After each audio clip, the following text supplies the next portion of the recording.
कल्याणच्या 12वे गाव परिसरात आज सकाळी धक्कादायक प्रकार उघडकीस आलाय।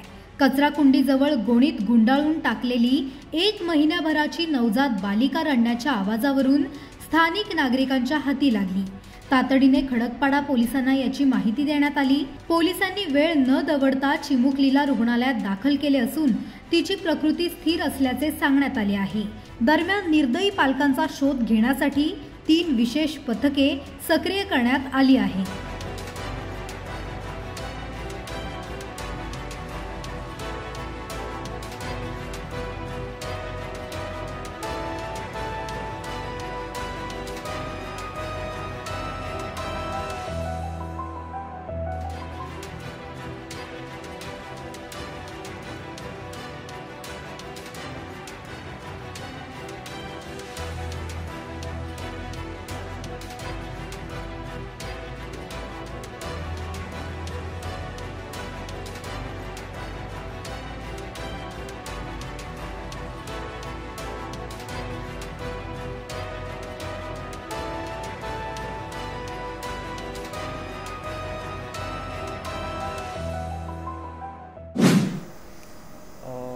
आज खडकपाडा पोलीस स्टेशनमधून फोन आल्यानुसार आपली ॲम्ब्युलन्स आणि स्टाफ नर्सेस जाऊन एक बच्चू घेऊन आलेले आहे।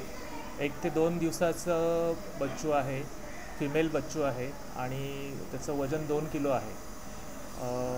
12वे गाव शिव मंदिरच्या जवळ कचरापेटीच्या जवळ ते बच्चू सापडलेलं आहे आणि त्याला आपल्याकडे तपासलेलं आहे। बच्चूची कंडिशन स्टेबल आहे आणि त्याला बालरोग तज्ज्ञांचं ओपिनियन आणि पुढील उपचारासाठी वसंत व्हॅली हॉस्पिटल येथे आपण आता पाठवत आहोत।